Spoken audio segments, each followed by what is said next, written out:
9월 14일 JBC 뉴스 시작합니다. 오늘 박근혜 대통령 인신감금 저항투쟁 1264일째입니다. 1264일째. 자, 오늘은요, 제가 여러분들에게 선동 프레임, 또 마녀 사냥, 이런 얘기 많이 듣지 않습니까?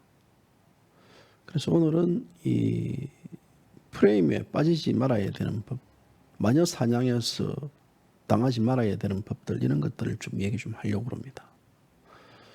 지금 자금에 이제 돌아가는 형태가 보면 좌파들의 선동 공격들, 또 마녀 사냥. 사실 마녀 사냥의 가장 큰 희생양은요, 박근혜 대통령입니다. 박근혜 대통령은 마녀 사냥의 전형적인 희생양입니다. 그리고 근자에는 이 정가운 사랑제일교회 목사도 이제 마녀 사냥의 희생양인데요. 이 마녀 사냥, 결국은 이게 이제 프레임에 빠뜨리는 건데, 이것은 프레임에 빠지면요, 거기에서는 헤어날 수가 없습니다. 저는 이제 제가 2014년도경에 이 프레임이라는 제가 이 소설을 하나 냈습니다. 프레임. 그래서 이 제가 프레임 소설을 쓰면서 이 프레임에 빠졌을 때 얼마만큼 인간이 잔혹해지고, 또 보고 싶은 것만 보고, 듣고 싶은 것만 듣고, 그 외에는 모든 것이 다 부정되게 만드는 이런 일들이 일어났다라고 해가지고요, 제가 특정 사건을 이제 하나의 사항을 가지고 추적하면서 이 프레임에 벗어나야지 진실과 정의가 보인다라는, 제가 그 상하권으로 되어 있습니다. 책을 하나 낸 적이 있는데요. 이 프레임, 사실 저는 이제 어떤 프레임 작가로서 또 여러분들에게 설명드리면, 정말 이 프레임에 빠지면요, 말 그대로 압이 옵니다. 몰라볼 정도로 부정합니다. 지금 좌파들 자체가 이거는 대한민국 우파 국민들을 향해 가지고 거구라고 얘기하고, 또 미통당, 국민의힘, 즉 인민의힘, 그 정당이 지금 광화문 우파 아스팔트 태극기 세력들을 향해 가지고 역시 거구라고 표현하는 것 자체, 이 거구 프레임에 빠뜨리고 결국은 그 거구를 자기들이 이야기하는 거구에 대한 마녀 사냥을 하기 위한 수순을 걷고 있는 겁니다. 제가 JBC 뉴스가 제가 지난해 또 작년에 좌파 언론 매체들이 이 우리 공화당 태극기 우파 세력들을 향해 가지고 거구라고 몰아세우고 또 친일이라고 몰아세울 때 저는 어떤 운동을 펼쳤습니까? 나도 친일이다 라는 이 캠페인을 펼쳤습니다. 그리고 또 제가 여러분들에게 또 뭐 나도 거구다 라고 이제 저 운동을 펼쳤는데요. 결국은 이제 어떤 저런 운동 자체 왜 펼쳤느냐? 우리가 말하는요, 이 한국 사람들의 특징은 그냥 피해버립니다. 무시해버립니다. 그러면 결국은 그 프레임만 고착화될 수 있는 것들만 만듭니다. 대한민국 국민들이 그 속에서 이기에 빠지고 공격을 당하면요, 이에는 이, 눈에는 눈입니다. 적극 대응을 해야 됩니다. 적극 대응을 해야만 그 프레임에 빠질 수가 있는데요. 한국의 보수 우파 인사들의 특징을 보면 얌전해요. 상대가 이렇게 공격을 해버리면 그냥 피해버립니다. 물론 같지 않기 때문에 그런 것도 있지만요, 이 좌파들과의 싸움에 있어서는 결단코 물러서면 안 됩니다. 좌파들의 특징은 뭐냐면요, 꼬리를 보이면 뭅니다. 물린다는 것은 곧 패배입니다. 따라서 좌파들의 이런 선동 프레임, 마녀 사냥에 벗어나기 위해서는요, 적극적인 대응을 해야 됩니다. 저는 정가운 목사 측, 정가운 목사에 대한 비판가, 또 비난가, 또 거기에 대한 어떤 찬반 양론이지만요, 정가운 목사 측에서 강현재 변호사 등 어떤 젊은 변호사들 중심으로 정가운 목사가 마녀 사냥을 당하고 있고 문재인 정권의 희생양이다라는 것들을 끊임없이 알리고 저항하고 기자회견을 열어가지고 반박하고 이런 하나의 그 투쟁 중심의 기자회견을 하는 것들에 대해서는요, 저는 굉장히 존경합니다. 존중합니다. 왜 그러냐면요, 그렇게 대응을 해야 됩니다. 문재인 정권이 지금 하는 거는요, 숨쉬는 거 빼놓고 다 거짓말이라고 지금 이야기했는데, 지금은 제가 볼 때는 이 숨쉬는 것도 거짓말처럼 보입니다. 이 김대중이가 예전에 이제 이 김대중하고 같이 접근에 있었던 사람이요. 그분이 이제 상도동 YS 쪽에 이제 배를 바깥탔습니다. 그랬더니 그때 했던 얘기가 김대중이는 이 YS가 숨쉬는 거 빼놓고 다 거짓말 아이가 이러니까요. 그 사람이 했던 얘기가 김대중이는 이름도 다 거짓말입니다. 숨쉬는 것도 제대로 믿으면 안 됩니다라고 최측근이 그런 얘기를 했거든요. 결국은 이 말이 정치권에서 많이 해자되는데요. 지금 문재인 좌파 독재자들, 쟤들은요, 저 종사자들은 숨쉬는 것도 저거는 믿으면 안 됩니다. 저 거짓입니다, 저것들요. 거짓으로 모든 게 다 국민 속임수로 다 덮어 있는 쟤들요. 쟤들은 지금 현재 저 연극을 하는 무대 위에 지금 거짓말 향연 쇼를 하고 있습니다. 저 거짓말 향연서 쇼가요.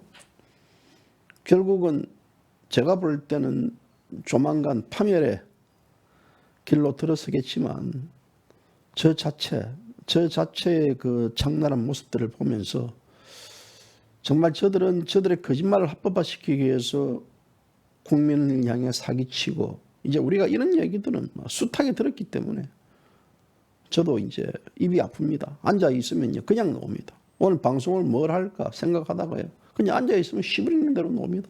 제가 뭘 뺏기고 방송하고 저는 그런 스타일이 아닙니다. 위에서 그냥 시부리라는 대로 시부리고 제끼고 앉아 있는 겁니다. 그래서 이 프레임 자체는 이 정권이 노리는 또 하나의 음모, 또 하나의 국민 길들이기가 한 측면이 굉장히 강하기 때문에 여러분들은 이 프레임 마녀 사냥에 안 당하는 것이 결국은 여러분들이 국민적 자유로운 삶을 살아갈 수 있는 그 비결이 아닐까라는 생각입니다.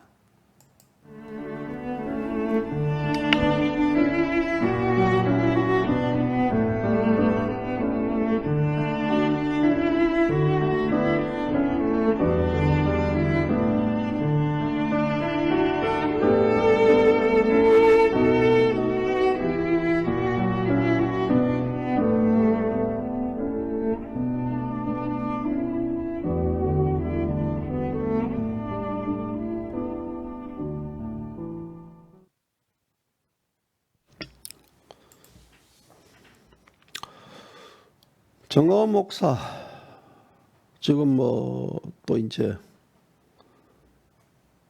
보석 신청을 했고 그러는데요. 상당히 건강이 좀 안 좋은 것 같습니다. 정가원 목사가 저때 나와가지고 이제 순교 목숨을 던지겠다 순교라는 얘기 해가지고 제가 거기에 대해서는 좀 비판을 했지 않습니까? 결국 그게 뭡니까? 지금 좌파 언론 매체들이 정가원 순교의 허구성들, 순교 정가원 이런 식으로 해가지고요. 전 목사를 또 프레임에 가둡니다.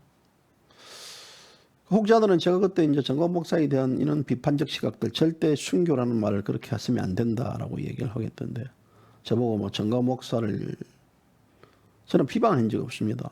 저는 정가원 목사 저는 좀 이제 코너에 몰리고 이게 빠진 사람들 이런 사람들은 저는 공격 안 합니다. 제 원래 그 스타일이 그렇습니다. 저는 절대적으로 제가 살아왔던 하나의 방식은요. 이 등 뒤로 있는 사람들, 위기에 빠진 사람들, 코너에 몰린 사람들은 저는 공격 안 합니다. 제 인생에 있어서 이 코너에 몰려가지고 혹은 어떤 상이 악화되는 이런 사람들한테는 저는 공격을 안 하는 스타일입니다. 정가원 목사도 저는 공격하지 않았습니다. 다만 이제 순교적 부분들에 대해서 안타까운 마음에서 얘기하는데 보십시오. 지금 어떻겠습니까? 좌파 이 기레기들이 지금 정가원 목사의 순교에 대해서 비아냥거리고 있습니다. 결국은 정가훈 목사는 지금 그 프레임에 또 빠져버렸습니다. 정가훈 목사가 프레임에 빠진 것들은요, 광화문 집회 관련해가지고 프레임에 빠져버렸습니다. 또 코로나 프레임에 빠져버렸습니다. 순교 프레임에 빠져버렸습니다. 그러다 국민적 인식은요, 정가훈 목사이라면 이제 사이비 목사, 순교 목사, 뭐 빤스 목사, 점 목사, 또 이 코로나 확산 주범, 또 이런 여러 가지 이제 수식어가 부르는데요. 이 수식어 자체는 굉장히 위험한 거거든요. 그래서 이제 정가훈 목사 측 있는 변호인들을 중심으로 해가지고 거기에 대해서 반박을 하고 하는 것들, 특히 이제 강현재 변호사 같은 경우는 SNS를 통해 가지고도 끊임없이 거기에 대해서 문 정권의 한마디 한마디에 대해서 저항을 하고 거기에 대한 또 반박을 하고 입장 표명을 하고 이런 것들은요, 이것이 이제 프레임에 벗겨나게 할 수 있는 하나의 지름길인데, 그런데 혼자 힘은 안 됩니다. 이것은요, 이 프레임 벗어나기 위해서는 집단의 힘들이 필요합니다.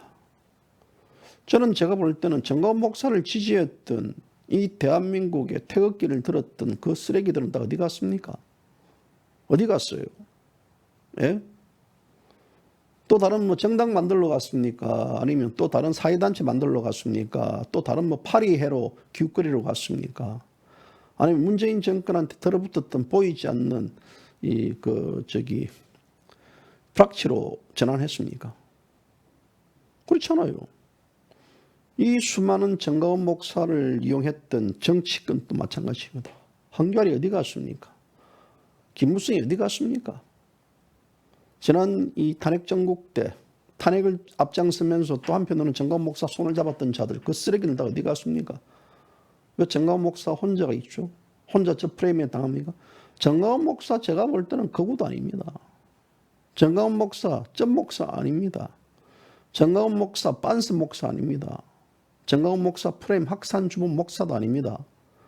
정가훈 목사 또 순교 목사도 아닙니다. 그냥 정가훈 목사는요, 제가 보는 시각에서는 자유 대한민국을 지켜야 되겠다라는 그 신념과 일념 하나만큼은 누구 못지않게 배짱이 있는 목사다. 그렇기 때문에 저는 그걸 존중합니다. 정가훈 목사의 어떤 그분이 어떤 이념과 사상과 철학과 가치를 가지고 있는지 그건 중요하지 않습니다. 대한민국의 이념과 사상과 철학을 가치를 가지고 있던 목사들, 개목사들 다 뭐합니까? 하나님이 지금 그 목사들을 볼 때 뭐라고 보겠습니까? 뭐라고 볼까요? 하나님의 어떤 교리가 그겁니까? 자유가 무너지면 종교가 없어집니다. 이미 지금 북한 김일성, 김정은 독재 정권, 저 정권에서 기독교가 있습니까? 하나님이 있습니까? 없습니다. 그런데 불구하고 지금 현재의 목사들, 그러니까 인간은 기회주의와 이중인격, 위장, 이 세 가지가 기본적인 하나의 저는 코드로 봅니다. 그 많았던 목사들, 그 많았던 자들 중에서 감히 정가훈 목사를 위해서 이 대한민국에서 눈물을 흘려줄 사람이 몇 명이 되는가? 저는 안 보입니다. 정가훈 목사의 피를 빨았던 사람들. 그래서 가끔 이제 정가훈 목사의 프레임에 빠진 사람들은요, JBC 뉴스가 그런 했던 얘기에 대해서 마구마구 비난을 퍼붓는데요. JBC 뉴스는 빨리 정가훈 목사가 석방되고 정가훈 목사가 빨리 나와가지고 다시 한 번 더 이 구두끈을 움켜쥐고 문재인 좌파 독재 정권과 가열차게 싸워주기를 바라는 뿐입니다. 지금 정가훈 목사 몸이 안 좋습니다. 실제 보니까 얼굴도 푸석하고 목소리도 그렇고, 사실 저것은 굉장한 인권 탄압입니다. 전 세계 기독교인들이 통탄해야 될 일입니다. 나와서 지금 코로나 치료를 받고 놓은 지 얼마 안 돼가지고 바로 정가훈 목사를 마녀 사냥해버렸습니다. 이 마녀 사냥에 아무리 정가훈 목사가 힘이 있고 정가훈 목사가 대중적인 인기가 있고 정가훈 목사가 저 속에서 하지만요, 그냥 힘없이 잡혀갔습니다. 힘없이.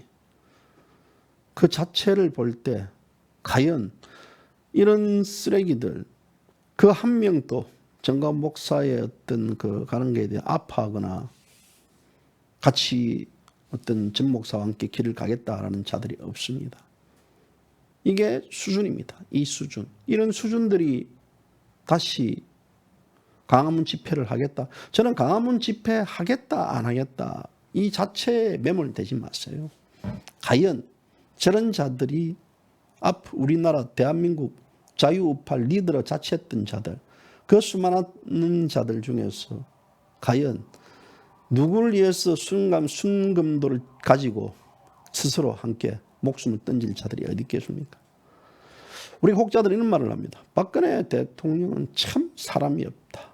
박근혜 대통령의 이 순금을 들고 같이 자결할 수 있는 사람도 없다. 박근혜 대통령 밑에 전두환 전 대통령 장세동이처럼 각각 휴가 잘 다녀왔습니다 라고 큰절하는 사람도 없다. 박근혜 대통령 밑에는 전부 다 배신자, 미중 인격자, 기회주의자밖에 없다라는 지적을 합니다. 그것은 통탄 박근혜 대통령뿐만 아니라요. 정가원 목사를 주변에도 보도 그렇습니다. 몇몇은 있습니다. 몇몇은 보이는데요. 대다수가 다 떠나가 버립니다. 정가원 목사와 함께 같이 가면 소위 거기에 대한 이 마녀 사냥의 불똥을 당할 것 같아 느낌에 거리를 두고 있습니다. 거리를 두면서 그들은 그렇게 생활을 하고 있는 것 같습니다. 그렇습니다. 우리가 박근혜 대통령에 대해서 이야기하지만요. 세상 사람들 마찬가지입니다. 저는 이렇게 생각할 수도 있습니다.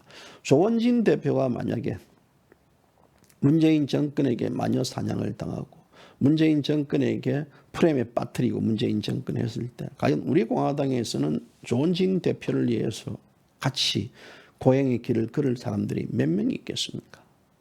저는 제가 볼 때는 뭐 있을까? 그런 의문답니다. 그렇지 않습니까? 그래 놓고 우리들은 마치 박근혜 대통령은 주변의 배신자뿐이다. 박근혜 대통령은 사람이 없다. 이렇게 이야기를 합니다. 사람이 있고 없는 건 마지막입니다. 사람에 대한 것들을 보면요. 기본적으로 마지막 거 보면 틀이 놉니다. 그래서 아무리 처음에 사근사근 하더라도 시간이 지나다 보면 그 사람에 대해서 다 파악하는 게 인간사 아니겠습니까? 저는 어찌 보면요. 기자 시절에서 이제 딱 몸에 습관 밴 것은요. 사람을 믿지 않습니다. 사람을 믿지 않고 그 조직과 시스템을 믿습니다. 근데 그 조직과 시스템이 엉망진창이고 뒤죽박죽이면요. 저는 그것도 믿지 않습니다. 결국은 이런 문제에 관련해가지고 오늘날 지금 이 일들이 계속해서 벌어진 것은 뭐냐면 좌파와 비교하면요. 좌파들은 같이 갑니다. 좌파들은 같이 어떤 프레임에 빠뜨리며 이걸 대항을 합니다. 그래 나 좌파다. 그래 나 운동권이다. 그래 나 공산주의자라고 덤빕니다. 마구마구 덤비고 그 덤비는 새가요. 조직과 새를 확산시키면서 사람의 어떤 새를 불려나가면서 대항을 합니다. 그런데 우파들은요. 속 빠져버립니다. 속 빠져버려요. 아주 비겁한 행위들을 말합니다. 저는 이번에 이제 정가원 목사가 관련해가지고 어떤 사람들이 정가원 목사를 위해서 또 다른 희생을 할 것인가, 희생자가 나올 것인가를 보면서 만약에 광화문 집회에 관련해가지고 뭐 정가원 목사가 가는 데 있어서 많은 자유 대한민국 인사들이 거기에 대해서 지도자로 자처했던 자들이 스스로 순교의 길을 같이 걷겠다라고 선언한 자들이 있었다 그러면요. 저는 광화문 집회 이거는 얘기되는 겁니다. JBC 이유수가 맞을 죽을 각오하면서까지 광화문 집회를 반대했던 이유가 바로 그런 이유입니다. 여러분들요. 이 지도자라는 것은요. 아무나 하면 안 됩니다. 지도자들이 어떤 인기를 먹고 산다. 그럼 개지나 나발 푸는 겁니다. 지도자는 책임과 희생과 헌신과 그리고 비전을 갖고 있어야 됩니다. 그런 기본적으로 갖고 있지 않는 자들이 앞장서 가지고 결국은 또다시 대한민국 국민들을 곤혹에 빠뜨렸을 때 또다시 문재인 좌파 독재 정권의 코로나 또 마녀 사냥의 희생양이 됐을 때는요. 그 다음 단계는 어떻게 갈까요? 이것은 각 개인의 운동이 각 개인의 어떤 투쟁이 그 측면의 문제가 아닙니다.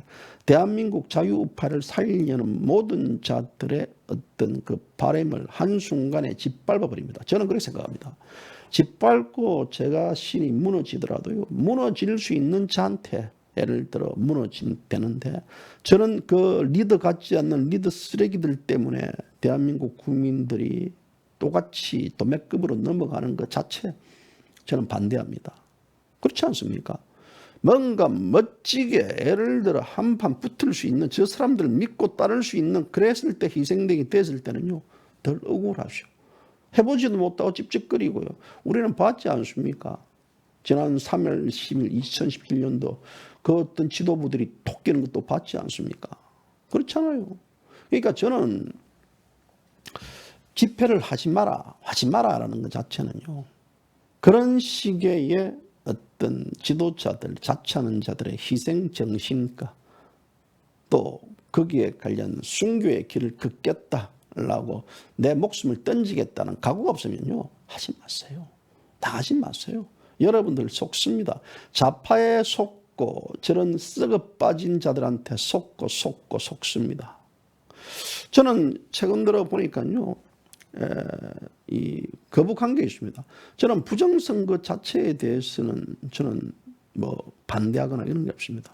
그런데 지금 현재 부정선거 가지고 계속해서 이게 대해서 띄우고 부정선거 관련해 가지고 확산시키는 민병욱 전 의원을 볼 때는요. 한편으로는 참 대견스럽고 한편으로는 딱하다라는 그런 두 가지 생각이 교차 나갑니다. 저는 그렇게 생각합니다. 민경욱 의원이 박근혜 대통령 시절에 대변인도 역임하고 또 자처도 했고 이런 분입니다. 그렇다 그러면 박근혜 정권 시절에 민병욱 의원이 나와가지고 박근혜 대통령 석방과 탄핵 무효를 그렇게 가열차게 외친 적이 있습니까? 아마 볼 때는요. H씨, 내가 박근혜 대통령이 꿈에 보였습니다. 박근혜 대통령의 메시지를 받았습니다. 차라리 그 사람은 애교가 있죠. 민병욱 전 의원은 그거 없습니다. 오직 그 자기 투표입니다. 자기 부정투표에 얽매인다는 그 자체 두 가지 명목일 겁니다. 하나는 부정투표를 통해 가지고 문재인 좌파 정권의 어떤 민주주의 파괴 행위를 볼 수도 있는 거겠지만요. 두 번째는 뭐냐면요. 자기 떨어진 거에 대한 어떤 아쉽고 안타까움 그거 아닙니까? 만약에 민병욱 의원이 거기서 인천에 당선됐다 그러면 지금처럼 부정선거에 대해서 확산시키겠습니까? 내가 그러면 내가 챙기겠다는 거죠. 그런데 민경욱 의원의 그 어떤 부정선거 자체는 이를 통해 가지고요. 새를 확산시킵니다. 그 새를 확산시키면서 그 속에서는 어떤 말이 나오냐면 우리도 정당을 하나 만들자라는 얘기도 나오고 있는 중인 걸로 제가 얘기 전에 듣고 있습니다. 저는 간접적으로 얘기 들었기 때문에 그렇지만요. 결국은 이 부정선거 자체를 가지고 어떤 이에 대한 새로운 새결집을 하지 않겠느냐. 그런 또 새결집하는 과정에 있어서 또 누구를 또 자르고 회계 문제 관련해 가지고 누구를 자르고 또 누구를 또 임명하고 예전에 또 뭐 박근혜 대통령 이 탄핵에 앞장섰던 이런 변호사들요. 저는 한마디로 뭐 한심합니다. 한심해요. 박근혜 대통령 탄핵에 앞장섰던 탄핵에 변론을 했던 이 시대의 변호사들 뭐 합니까? 뭐 해요? 예? 그대들이 박근혜 대통령 탄핵을 변론을 했고 자처했다 그러면요. 지금 대통령의 탄핵과 구속일 끝까지 가야지. 이 사람들 이리 갔다가 저리 갔다가 요래 갔다가 저래 갔다가 이리 갔다가 한심합니다. 저는요. 열심히 해보세요. 열심히. 지금 대한민국의 전체적인 이슈 부분들이 흐트러집니다. 제가 볼 때 지금은요, 이 정호 목사에 대한 부당한 행위와 석방적 문제가 이슈가 되어야 됩니다. 그런데 지금 현재 우리 사회는요, 박근혜 대통령의 석방과 박근혜 대통령의 어떤 탄핵 무효가 또 이슈가 되어야 되고 또 이 문재인 좌파 독재 정권의 추미애, 조국이 엄마 아빠 찬스의 어떤 특혜 그런 어떤 여러 가지 사안들 문재인 좌파 독재의 법치 파괴라든 이게 이슈가 되어야 됩니다. 그런데 지금 그들은요. 부정선거만 띄우고 있습니다. 부정선거를 부각시키고 있습니다. 그러니까 일반 국민들이 볼 때는 야 이게 지금 현재 어디로 가는지 모르겠다 이거예요. 어디로 가겠다. 부정선거를 통해 가지고 대한민국 자유민주주의가 무너졌다는 실체를 찾아내겠다. 의지는 좋습니다. 그 의도는. 그런데 이 싸움은 이길 수가 없습니다. 이길 수가 없어요. 두고 보세요. 두고 보십시오. 제가 예전에 1989년도인가 9.15 그 대통령 선거 때죠. 87년도입니다. 9.15 대통령 선거 때. 그때 9.15 구청에서요. 대규모 부정투표 의혹이 제기돼 가지고요. 그래서 그때 이제 이 투표함 뭐 바꿔치기 됐다 해가지고 당시에 이 각 대학 총학생회로 연락이 와가지고 그래서 그때 이제 이 수많은 학생들이 구로구청으로 몰려갔습니다. 당시 노태우, 김대중이, 김영삼이, 김종필 이 4파전 대선 때였습니다. 그래서 그때 저도 갔습니다. 저도 가가지고 투표함 바꿔치기 했다 해가지고요. 그때 당시에 이 구로구청 이 부정투표 선거 의혹 이게 세상을 발칵 뒤집었습니다. 뒤집었는데요. 그런데 저는 당시 이제 이 2016년까지 구로구청 그 투표함이 바꿔치기 됐고 이것이 부정투표고 당시에는 뭐 노태우 표보다는 야당 표가 더 많았을 것이다라고 확신에 찼던 사람입니다. 그래서 그때 투표함이 결국은 열지도 못하고 그것을 장기 그러니까 이 뭐 30년 뒤에 이 투표함을 열자라고 이제 뭐 서로 여야가 그렇게 얘기됐는가 봐요.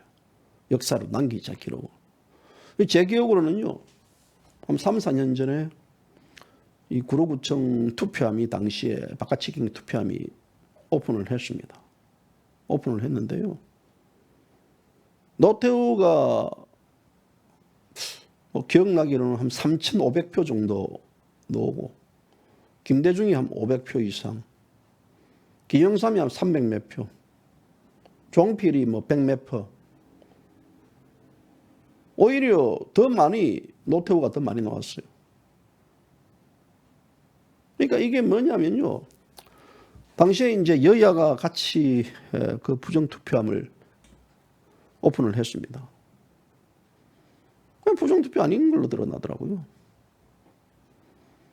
저도 이제 그 30년 된 제가 가지고 있었던 부정투표에 대한 그 구로구청 미스터리가요. 완전히 지워졌습니다. 물론 이 문제와 전자개표기 차이는 분명히 있을 것으로 보입니다만은 지금 이 대한민국에서 이슈는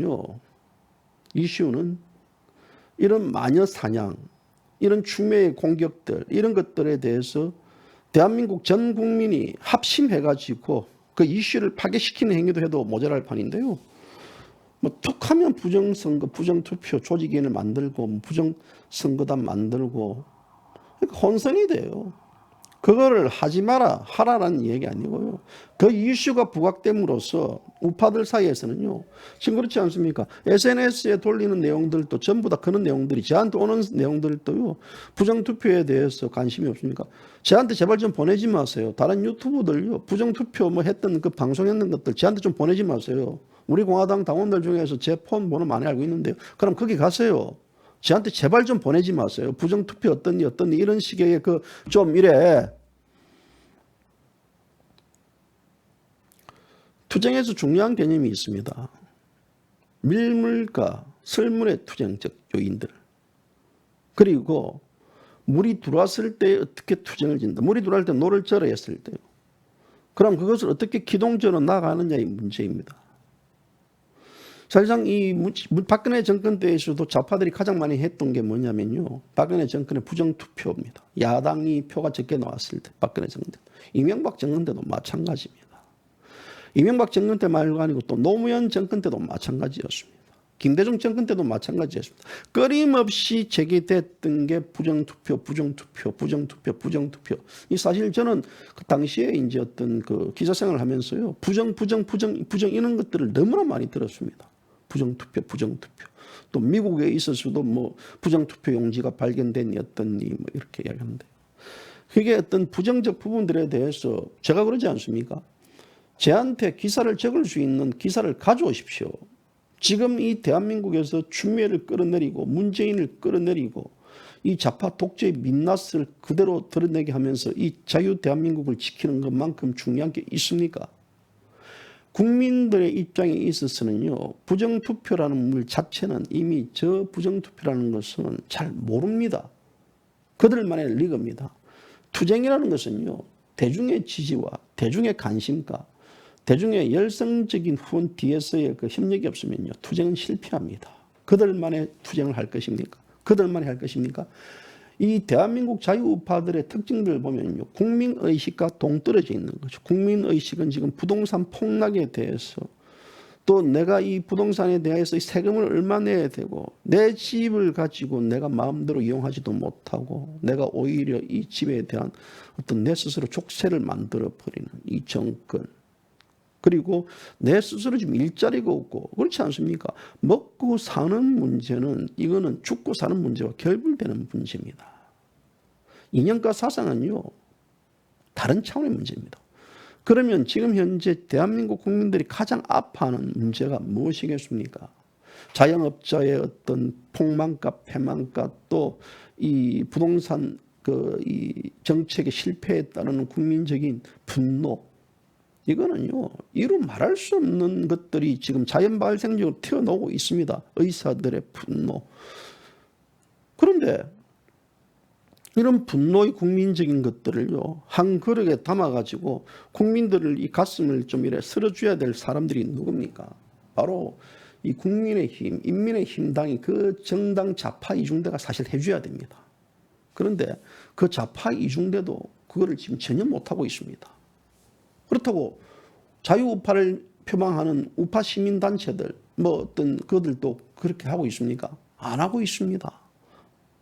유일하게 지금 우리 공화당만 지난주에 이 광화문에서 기자회견을 통해 가지고 추미애 사퇴 기자회견을 하고 또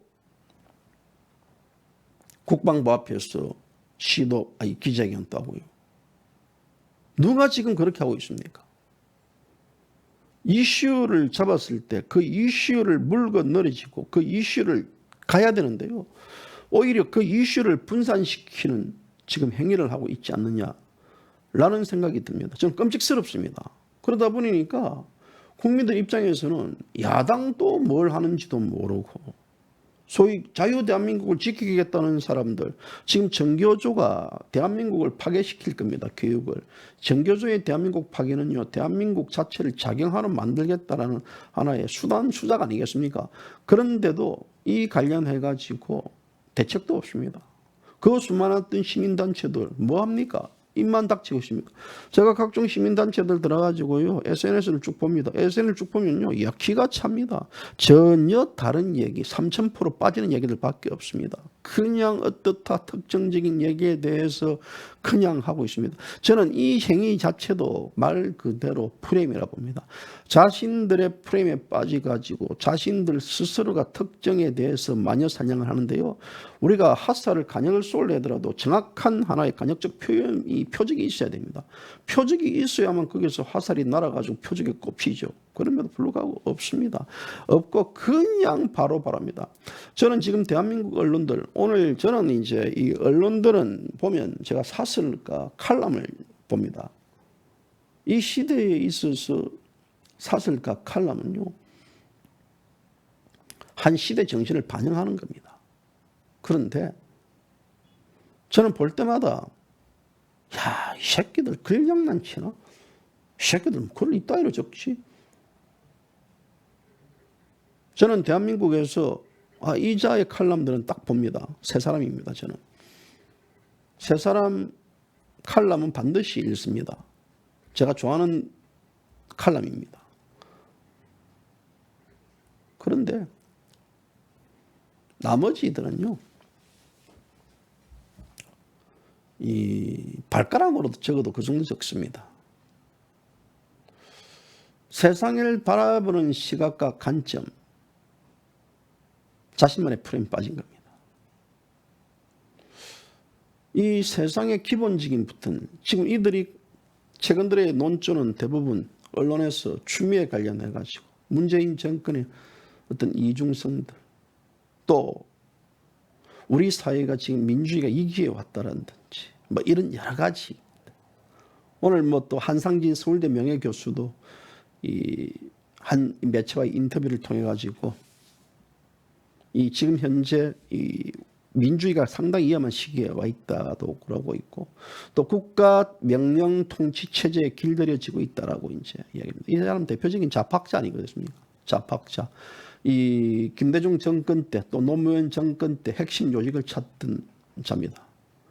그리고 또 이제 이 송호건 씨, 저 포스코 IC텍 이 석자 교수 같은 경우도 코로나 찬스 민주주의가 위험하다고 이야기합니다. 추미애 관련된 사설가 코로나 전체적인 전체주의 간다 지적합니다.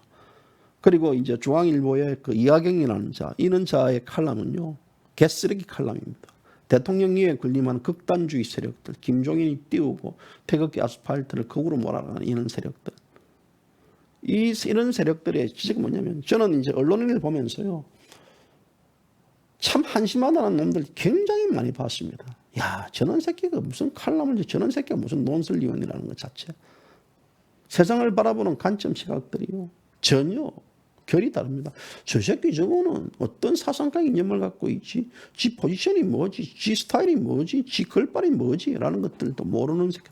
그래서 제가 이제 제 언론사 선배들 예전에 만나면요, 야, 이 새끼 칼럼 원래 이 정도밖에 안 됩니까? 이 새끼 이거는 이 적는 게 이런 식의 어떤 그런 기회, 그러니까 이 글을 보면 사람의 스타일과 그 성격들을 다 알 수 있거든요.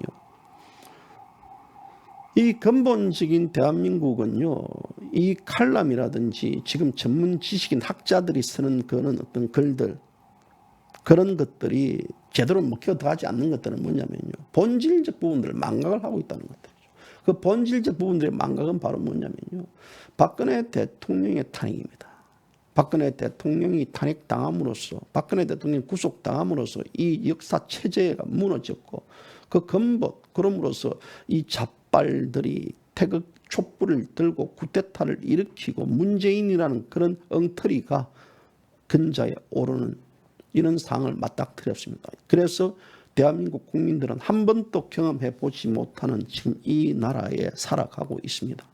그렇다고 하면 근본적인 원인이라는 부분들, 바로 이 문제에 대해서 우리는 어떤 식으로 접근해야 되는가, 역사와 체제를 지키는 기본적인 시스템과 그 안에 있는 가치가 형성된 상태에서 그 다음 칼럼이 나와야 됩니다. 본질 자체, 말은 무엇이냐, 지금 대한민국에서 지금 칼럼을 적고 있는 지식인들, 교수들, 또 나가가지고 각종 전문 직종에 있는 자들, 판검사 출신들, 또 언론인들 전부 다 탄핵의 자유로울 수 없다는 것들이죠. 모두가 탄핵의 공범이었고 모두가 촛불의 공범이었기 때문에. 그런데 이것들이 순간 이 시기가 박근혜 정권을 탄핵시키고 박근혜 정권을 끌어내리면 자기들은 또 다른 새로운 민주주의 질서를 회복할 것이다라는 앞불사에 대한 세상을 바라보는 그 시각의 관점, 좁은 관점들, 이제 와서 문재인 정권을 탓하고 문재인 정권의 좌파 독재 정권을 지적하고 문재인 정권의 전체주의가 흐른다, 민주주의가 붕괴된다, 코로나로 인해 가지고 국민의 어떤 자유가 말살되고 있다, 개지랄 떨고 있습니다. 뽕뽕뽕이다 이 개사석들아.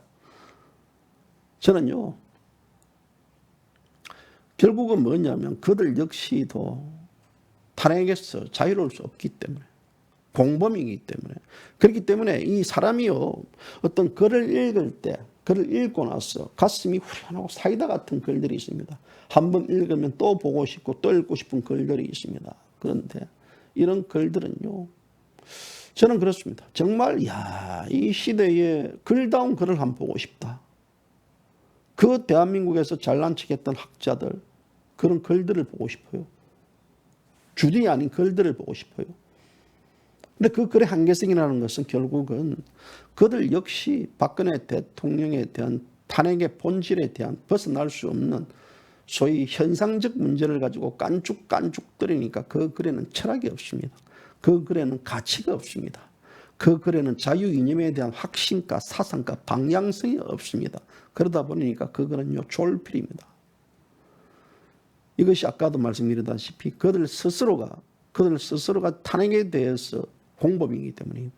그래서 지금 대한민국 국민들은요, 공범의 글들을 적고 있습니다. 추미애 사건이 왜 일어났겠습니까? 추미애 사건요, 문재인이 집권 안 했으면 추미애 장관도 안 됐습니다. 그러면 문재인이 왜 집권했습니까? 대통령을 탄핵시키고 구속시켰던, 그리고 쿠데타를 일으켰기 때문에 좌파들이 이렇습니다. 이들은 무엇을 하고 있습니까? 추미애 자체가 왜 지금 이것을 하냐? 체제와 권력, 역사의 체제 모든 걸 유지시키기 위해서는 검찰을 장악해야 되는 하나의 추미애는 칼잡이입니다. 추악한 여인의 추악한 모습이 다 드러나는데 국민들은 그 칼잡이에 대해서 지금 이 대가리 나간 자들은요, 이 반칼잡이에 대한 공격하는 사람들은 모두가 공격하고 있습니다. 지금 이 추미애에 관련해 가지고 이 일파만파로 퍼지는 병력 의원 자체보다 더 심각한 것은 바로 이 문재인 좌파 독재 정권이 개변과 억지로 진실을 호도하려고 하고, 그리고 그런 진실과 정의를 이야기했던 자들을 지금 마구마구 만역 사냥을 하고 있습니다.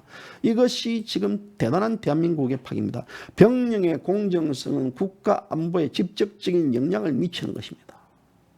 모든 국민들의 민감하게 지켜보는 사안입니다. 대한민국 병력 이 문제는 영리입니다. 영리. 그런데 특혜가 곳곳에서 확인되고 있고 불법은 아니었다고 우기는 이 추미애의 추악한 모습들, 도덕적으로 별 문제가 없다라고 주장하는 자들, 이런 대한민국의 쓰레기들, 그리고 국방부와 군 당국과 검찰과 또 국민인권위원회, 보훈처 등 이 정부의 모든 기관들이 또 이 추미애 추악한 여인의 편들기에 나서는 형국입니다. 만약에 박근혜 대통령 시절에 이런 일이 있었다 그러면요, 이들은 지금 1년 360 촛불을 들었을 것입니다. 최순실의 국정농단 사건이라고 주장하는 그들보다 더한 지금 현재 이들, 소위 만약에 여권 여소 야대가 됐다 그러면요, 문재인은 탄핵을 당하고 지금 10번 탄핵을 당했고 구속됐을 것으로 저는 그렇게 봅니다. 그래서 이 국방부는 보수자들 나서는 것들, 서일병 구하기에 나서는 정경두라는 자는 대한민국 군인의 자존심을 해버린 상태에서 저자의 대가리에는 작두를 대령해가지고 잘라버려야 됩니다. 그 정도 국민적인 지금 현재 분노가 크게 따라오고 있습니다. 자, 이런 것들 관련해가지고 지금 이 소위 여건에 있어서 황이라는 자, 범죄적 행위다 그러고 범죄라 그러고요. 또 거기에 대해서 이 애들 실명을 까버렸습니다. 친문 세력들의 돌격 신호, 이해찬이가 한 방송에 나와가지고 신호를 때리니까 바로 이 문바들이 돌격하고 있습니다. 이 대한민국에서 배지를 달아있는 이 쓰레기 문바들이나 지금 현재 대깨문들이나 이것들은요, 일란성 상동이라고 봅니다. 당직자를 범죄로 몰아가고 있는 이 자들, 그리고 이게 대해서 지금 현재 대한민국 국민들은 뭘 하고 있습니까? 저는 그래 봅니다. 그렇다 그러면 이것은 오히려 이들의 공격은요, 대한민국 자유우파 국민들이 이들을 어떤 추악한 이중인격, 내로남불의 전형으로 이 프레임에 빠뜨려야 되고 마녀사냥, 역이용을 해야 됩니다. 그런데 허구 첫날 부정투표가 어떻다, 부정투표가 어떻다, 이런 이야기하고 있습니다. 이것은 투쟁에 있어서의 목표물에 대한 것들을 분산시키는 효과입니다. 내일이 뭡니까? 내일이 9.15 인천 상륙작전 70주년 날입니다. 메가더 장군 인천 상륙작전. 자, 자유대한민국을 수호했던 게 인천 상륙작전입니다.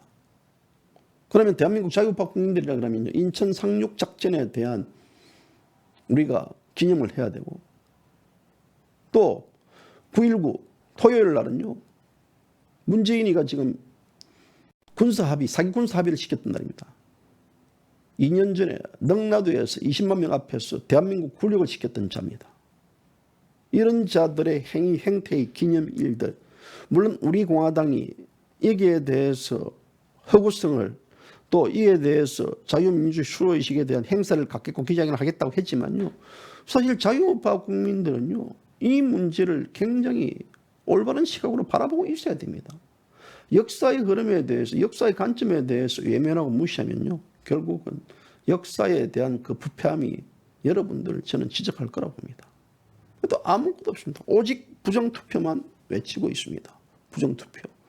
그만큼 이 부정투표는 그렇습니다. 조원진 대표가 이에 대해서 전자개표기 관련해가지고 법률안 했을 때 그 누가 미통당 출신들이 동참을 하고 공감을 나타냈습니까? 만약에 지금 현재 미통당을 지지했던 자들, 미통당을 지지했던 모든 자들이 그렇게 하고 있습니다. 그렇게 국회의원들 표 바꿔치기 해가지고 한번 달아보십시오.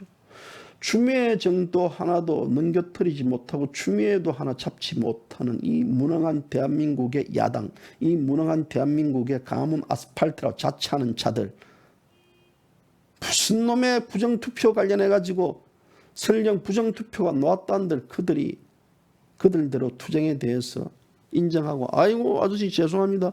다음부터는 부정투표 안 하겠습니다. 라고 할까요? 하겠습니까?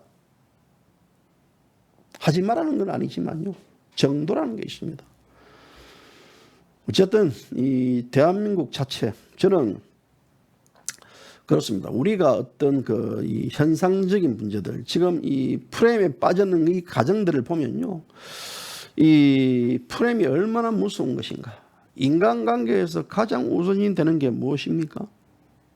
저는 믿음과 신뢰라고 봅니다. 이 프레임은 믿음과 신뢰를 파괴시키는 행위라고 봅니다. 예를 들어 어떤 틀에 갇혀가지고 이 세상을 바라보는 것은요 아주 어리석은 짓입니다. 그리고 결국은 그 의심을 버리지 못하는 것은 망상적 장애입니다. 결국 이것이 뭐냐면 끔찍한 마녀 사냥으로 이어집니다.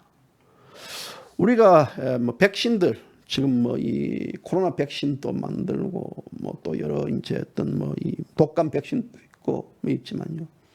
프레임에는 약이 없습니다. 백신이 없습니다. 백신이 없어요. 프레임은요. 대통령마저도 지금 탄핵을 시키고 대통령마저도 지금 깜빵에 내보내는 게 프레임입니다. 박근혜 대통령에 대한 상당한 잘못된 왜곡. 박근혜 대통령 죽이기, 마녀 사냥. 이 자체가 오늘날 대한민국을 파괴시킨 행위고 이 대한민국을 파괴시킨 그들의 좌파의 행위들이 지금 또 끊임없이 도사리고 있습니다.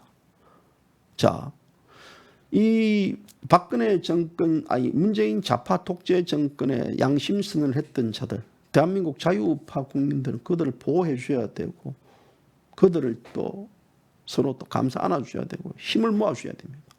그런데 애면하고 있습니다. 애면하고 있어요. 좌파의 특징은 뭐냐면 위기에 빠지면 좌파들은 뭉칩니다. 우파의 특징은 뭐냐면 위기에 빠지면 토끼입니다. 토끼요. 도망가요.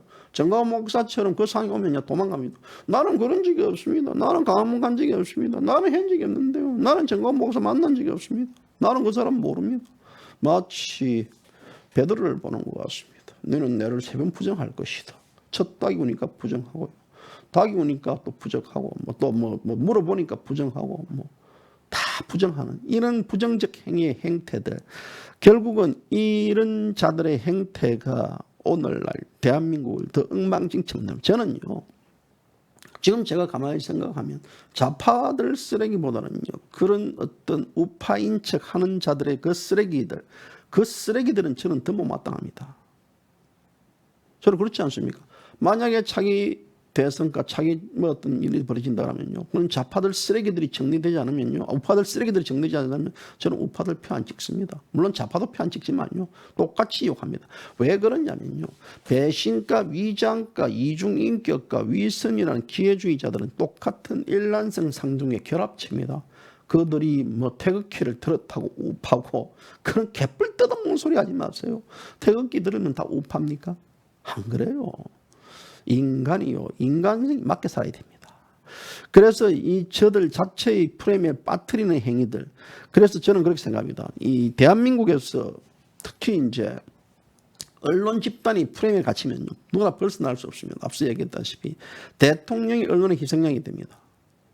또 좌파들이 이야기했던 노무현이도 결국은 뇌물을 받았다. 그 프레임에 빠졌습니다. 사살로 생을 마감했습니다.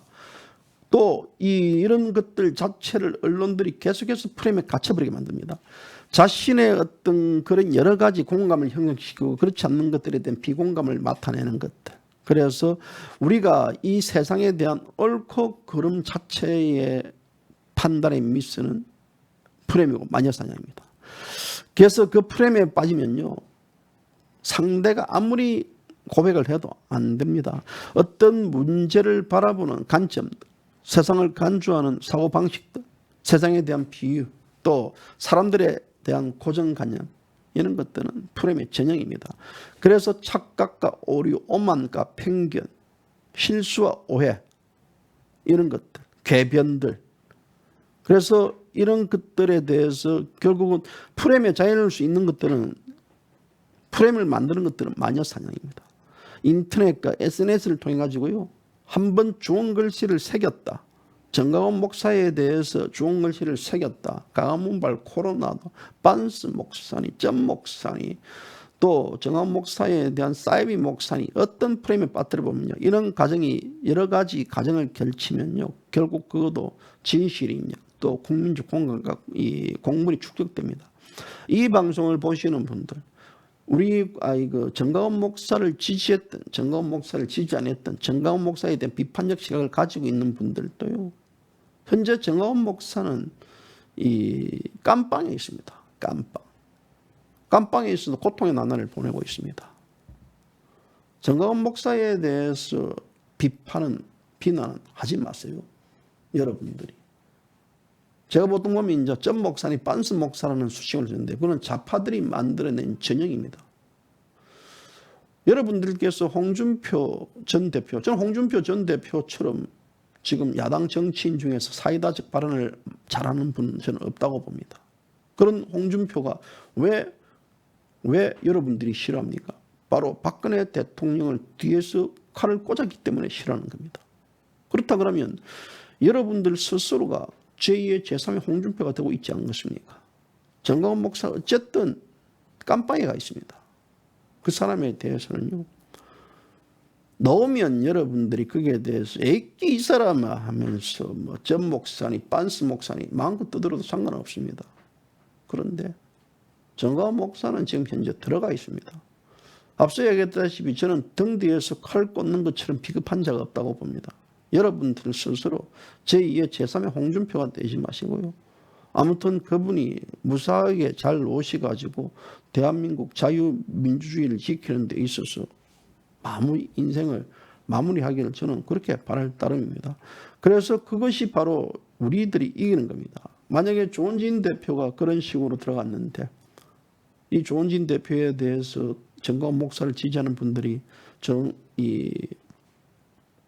거기에 대한 공격을 한다 그러면 우리 공화당에 있는 분들, 그들은 마음이 뭐 즐겁고 유쾌하겠습니까? 아니지 않습니까? 역지사지라고요. 입장을 바꿔 생각하면 다를 겁니다. 그래서 저는 이런 문제들, 결국은 이 스스로가 대한민국 국민들이 프레임에 스스로 빠지고 있다는 것들이죠. 우리 스스로 프레임에 빠진, 좌파가 프레임에 빠뜨리는 것도 있고 우리 스스로 프레임에 빠는 것도 있고, 우리의 인식과 또 우리의 어떤 그런 여러 가지 상황에 대한 것들을 스스로 프레임에 빠진 경우가 있는데요. 그래서 우리가 이 프레임은 사회적 통제적 수단의 한 방법으로 악용되고 있습니다. 문재인 정권도 그러고 있고 또 자유우파들도 마찬가지입니다. 한국 사회에서의 집단적 관계를 해소하기 위한 그 방식과 그 관련해가지고 그 대상의 프레임에 가둬버리고 마녀사냥한다는 것들이죠. 사람들은 그렇지 않습니까? 군중성이 매우 강하지 않습니까? 막 죽여라면 그 마녀사냥하고 있는 거 아닙니까?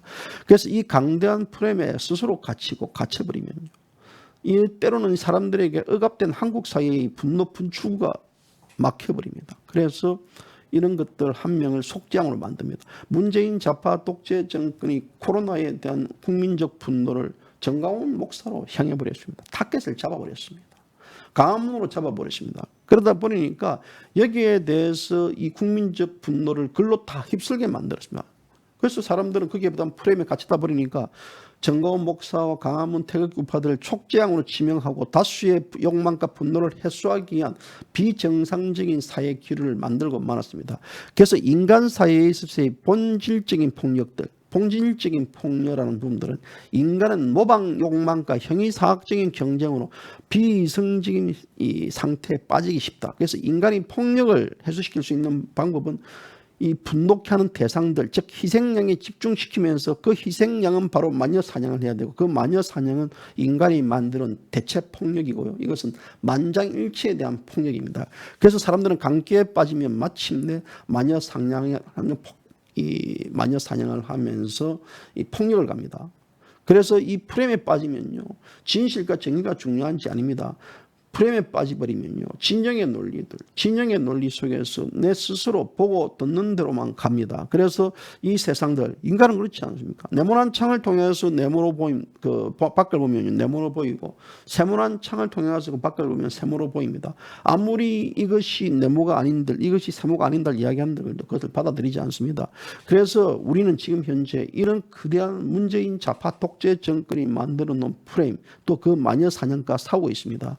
그래서 여기에 대해서 우리는 우리 스스로 이 프레임에 빠지면 안 된다. 이 마녀 사냥을 하면 안 된다라는 것들입니다. 그래서 오늘은 제가 여러분들에게 이 프레임과 마녀 사냥에 빠져버리면 얼마만큼 이 잔혹한 이 정권이 되고 잔혹한 이 현상이 벌어지고 있고, 그 현상 속에서 우리는 멋모르고 살아가고 있다라는 것들 오늘 좀 지적을 하기 위해서 제가 이런 이야기를 했습니다. 아무튼 지금 현재 우리는 지금 이 대단한 것들과 싸워가고 있고요. 조만간 이 저항이 심하고 변명이 심하고 개변이 늘어나고 있다는 것은 이 정권의 한계성을 보이고 있다는 것들이죠. 지금 어찌 보면 이제 이 좌파 이중대라면 진짜 좌파 이중대는 정의당이었습니다. 그런 정의당이 오히려 이 지금 야당으로 완전히 바뀌고 있고, 미래통합당, 미통당, 인민당 그 당은 더 좌파 이중대로 편입해 들어가 버렸습니다. 뒤바뀌었습니다. 지금 이제 또 여론조사 결과 추미애에 관련해 가지고 또 문재인 정권, 또 정당 지지 이런 것들이 오늘도 발표됐습니다.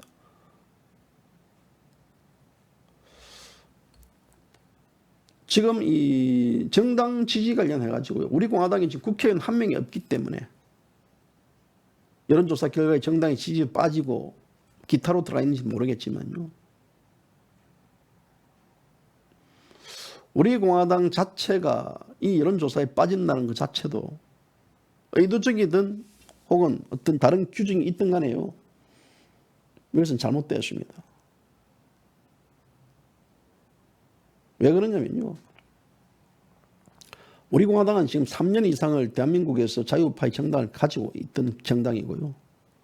또 이 언론들, 아니 여론조사 기관에서 원내 의석이 한 석이 없더라도 계속해서 여론조사에 포함시켰던 적도 있습니다. 그런 전례와 사례가 있습니다.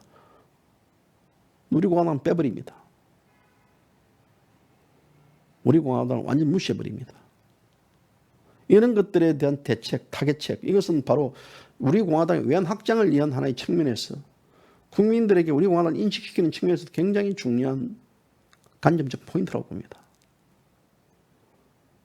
어떤 규정과 규율에 의해 가지고 그것이 만든 것은요, 저그들의 논리입니다.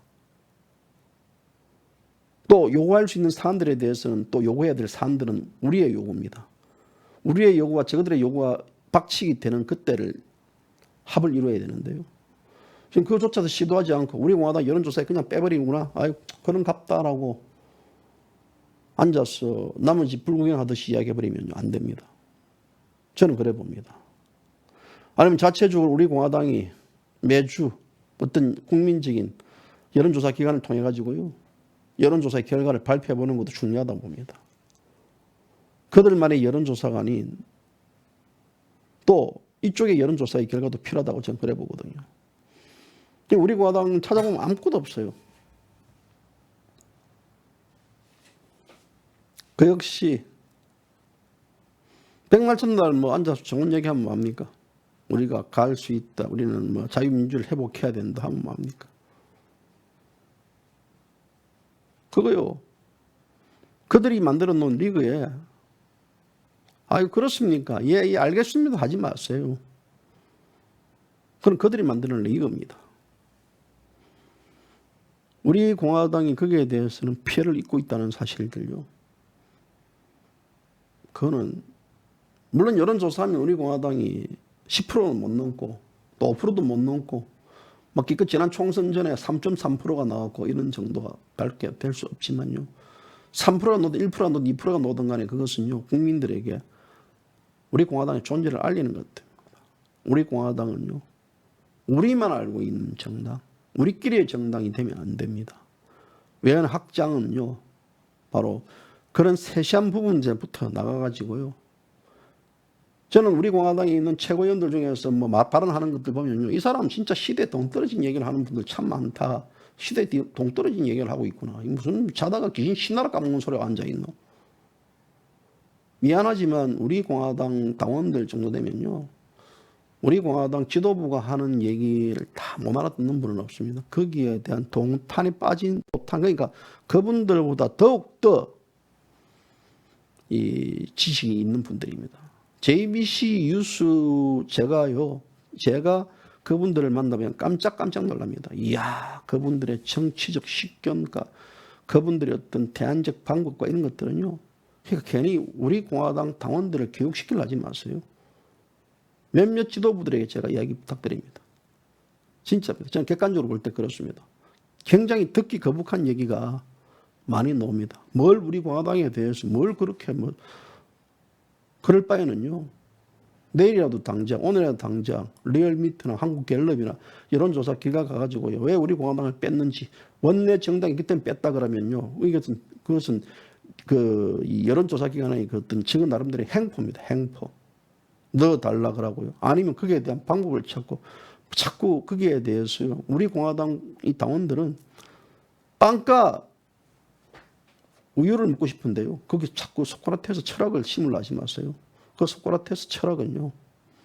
빵가 우유 먹고 나서 시작해도 늦지 않습니다. 제가 보다 못해 오늘 이야기 한마디 하는 겁니다. 시대에 동떨어진 얘기들, 그냥 귀신 신나라 까먹는 얘기들. 그거요. 당원들 다 보고 있습니다. 아무튼 자꾸 이래 제가 선서리도 한번 해야 되지 않겠습니까? 저희 시각차도 다를 수도 있겠지만요. 보니까 그렇다 이겁니다. 자,